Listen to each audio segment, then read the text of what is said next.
Okay, I had to set the kids straight real quick, but we're back on time here. Let's start from the very beginning. Okay, so we were discussing before about the Bible, about what the Bible is and how we have information that comes from the Bible in multiple levels and multiple dimensions of learning that we can, discern from understanding the Bible. And what we know about the Bible already is that it's a historical book, it's a prophetic book, it's a book that shows a system of justice, it's a book that shows a system of morality and a system of spirituality all in one.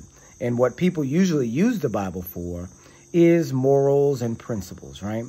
We know that it's that, but also much more too. And what can be more important than morals and principles? Of course. But the information of the past, the information in the present, and the information of the future is very, very, very important for understanding where your place is in history and in prophecy. So this is something you need to know. The book of Revelations is called Revelation because it's trying to reveal to you something that is to happen in the future. So with that being said, what are some of the understandings that you become aware of when you start reading the Bible, right? And what are some of the keys? And this is what I'm really getting to. What are some of the keys that unlock your understanding of the Bible? And I guess I was going to talk about two of them, but we're going to talk about three. Because, again, once you get these keys in your possession, you start to learn a lot more about, what's really going on. The first key to unlocking the Bible is understanding that the biblical figures themselves are Hebrews, and they speak Hebrew, not English. That is a huge key of understanding that will open up the Bible for you in many, many, many ways. What you've got to do, if you are a student of the Bible, the first key to unlocking the Bible is learn a little bit of Hebrew. You don't have to be a Hebrew scholar, but you do need to be able to read and understand Hebrew. You need to know what the characters mean. You need to know what the characters are, the Aleph Bet. You need to know that. Why? Because this is the language that the Hebrews spoke in. This is the language that Elohim spoke to the Hebrews in. So the language itself hides a lot of information about the text, about the people, about Elohim that you just wouldn't have if you sit down with the Bible and just read it in English. Somebody's already translated it for you, so that means their interpretation of the text is what's going to prevail. Example, once you start going into the Hebrew, you start to find out that the names of the people or the person that you're worshiping, and you say people that you're worshiping, mean worshiping the Father, and then giving praise and honor also to Yahusha, his son, right?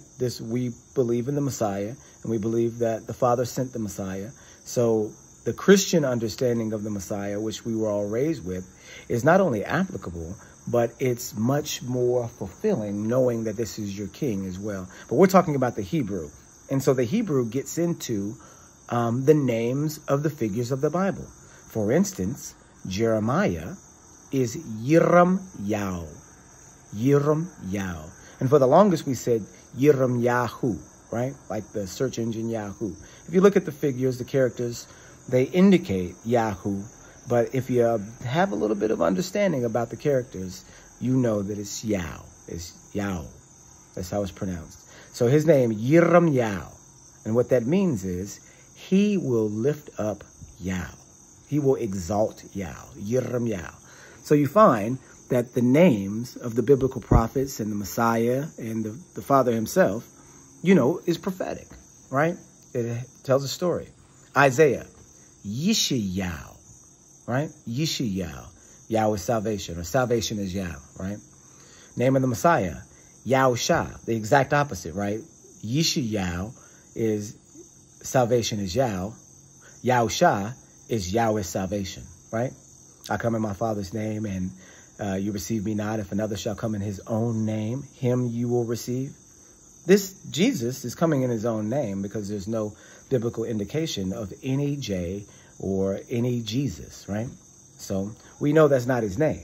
And we know that he existed, but his name was not Jesus. It's Yahusha, right? And so if you don't get into the Hebrew, if you don't understand who it is you're worshiping and that he revealed himself to the Hebrew people in the Hebrew language, then you'll miss all of this. And you'll be worshiping in a false name under a false system, right? Because the names that you're worshiping under indicate the translator and thus the system that you're worshiping under, right? If you worship under Christianity, you worship Jesus and God and the Lord. If you worship under Judaism, then you have a whole other set of terms, right? If you worship under Islam, then you again have a whole other set of terms. So your translators are dependent upon your concept of understanding. So you've got to be your own translator and be followed by the Spirit to do that, to learn that little bit of Hebrew that it will take for you to recognize what's going on in the text. Because the text will open up a whole new level of understanding to those that know a little bit of Hebrew. Hebrew, learning a little bit of Hebrew, is the first key to understanding the Bible, right?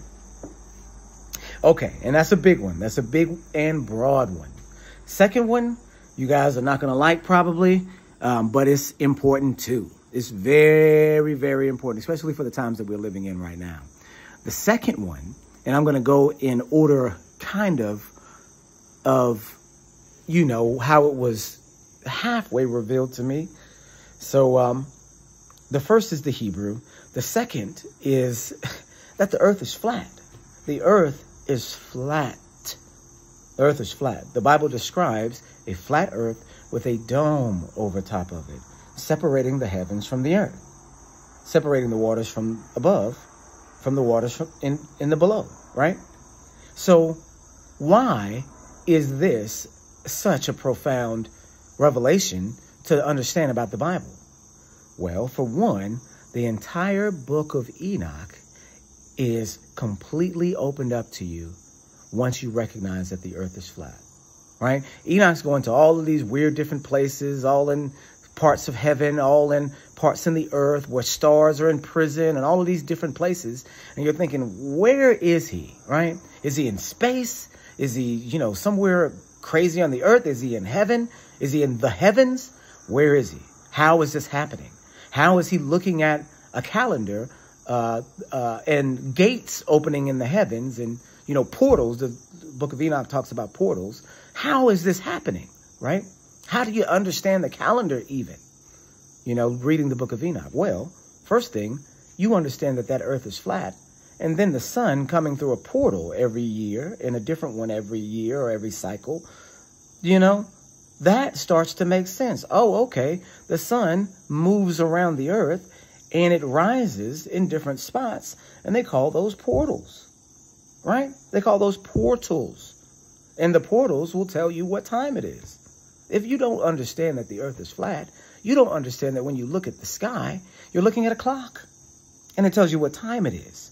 Anytime, right? It tells you what cycle the moon's on. It tells you where the sun is, where the stars are. You know what time it is in the year. So automatically, that's a high technology that you don't have any idea about. Because you look at the sky as this billions of light years of space and nothingness, but it's actually a clock. And you don't know how to tell time.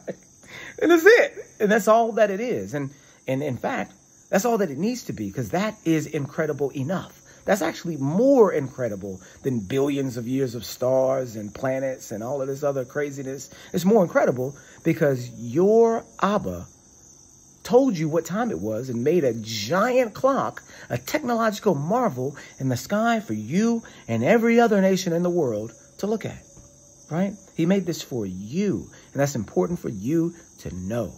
The sun shines on every man under heaven. The rain falls on the wicked and the just alike, right? So that's very important. It's a key of understanding. You will not understand Genesis 1 without understanding that the earth is flat. You will not understand anything in Enoch without understanding that the earth is flat. So this is a key of biblical understanding. And see, the thing is, when you find these keys, the Bible opens up, right? That a whole new level of information just opens up to you. And then you can spend time researching and understanding that aspect of biblical understanding, which you would have no earthly chance, no hope of getting if you didn't have this key, right? And the key is not a key that you're just going to be like, oh, here's the key, or you're going to dig into the Bible and find it yourself. Key has to be given to you, because who's going to say, oh, well, I believe the earth is flat. No, it has to be told to you. That information has to come down to you. Oh, well, I need to start reading this book in Hebrew since that's the original language. No, you have to be told you need to do that. So the Father gives you these keys when you ask for them. So ask for them. Again, okay, so the last key that we're going to talk about is one of the most important keys, probably the first key I should have started with, but the biblical Hebrews are black. They're black, right? They're black people. And that opens up such a profound level of understanding in the text that it almost changes everything. That you see an entire world that is fixated and focused on these particular group of black people in America and all the things that's going on with them, from music to celebrity to sports, all over the world, right?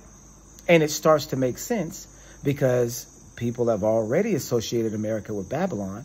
Oh, wait, Babylon, slaves, Hebrews, this whole thing is happening over again, right? Like the book of Daniel, right? Like the book of Ezekiel, right? Like the book of Judges, right? And then if we know that has happened already, then the book of Exodus is going to happen again too. According to Isaiah 11, you find out that the doggone Sermon on the Mount is to a black group of people that are being imprisoned and oppressed by European Romans. Then you automatically, and then not only that, that they're hung from trees, that they're imprisoned, that they're persecuted at every point, and that the world then mirrors the world today, then a whole new level of understanding opens up about the text. Sermon on the Mount is to an oppressed group of people.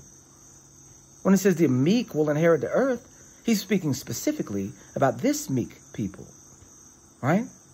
So you don't understand that he's preaching to these oppressed people that are being, subdued by, in the first century, Mashiach is speaking to Hebrews that are being subdued by Europeans. And in the 21st century, there's still Hebrews being subdued and oppressed by Europeans. It's like the same story.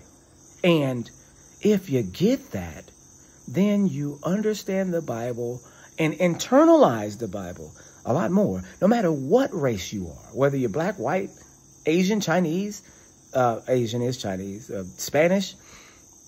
It won't matter, because you'll see the history in the present, and you'll understand the story even better if Mashiach is a brother, right?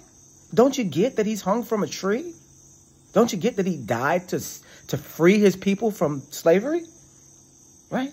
That's what the scripture says. He died to free his people from slavery. And then everybody else too, right? From the slavery of sin. But specifically it says for his people. And that's the story of black Americans. It's our story. And everybody knows it. Everybody in the world knows it's our story. So when it finally is revealed, it's kind of halfway revealed now, but when it's finally revealed, then it makes sense. And the Bible becomes a lot richer and a lot plainer because you've lived it. Well, no matter who you are, you've lived it and seen it. Okay, this has been 3 keys to unlock the understanding of the Bible. If you incorporate these 3 keys and read the Bible with these things in mind, you'll understand it a lot better. You'll understand it and you'll get it. You'll feel it more, right? And it's not to say that, because I'm black, that all of a sudden, things change and now you got to be gung-ho. No, you do just understand reality better. You understand your identity better. You understand your future better. You understand your role and your purpose better, right?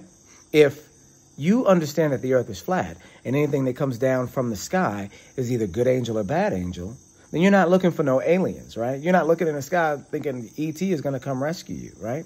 If you understand that the book of the Bible is written in Hebrew for the most part and from a Hebrew people, then you don't go talking about Jesus, Jesus, Jesus, because you know that's not a Hebrew word. That's a Greek word. You know it's a Greek word.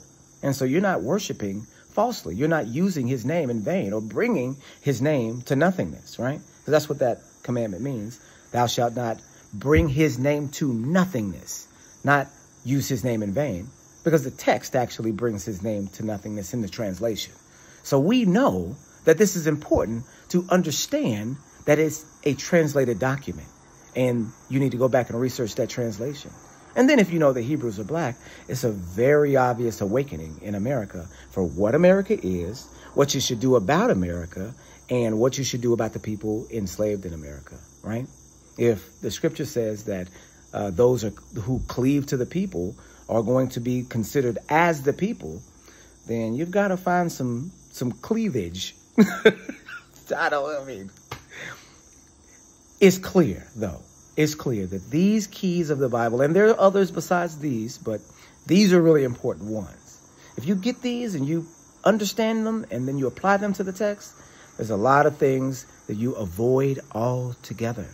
A lot of misunderstandings that the rest of the world will have, and you won't. Okay, that's all I got. Shalom, shalom.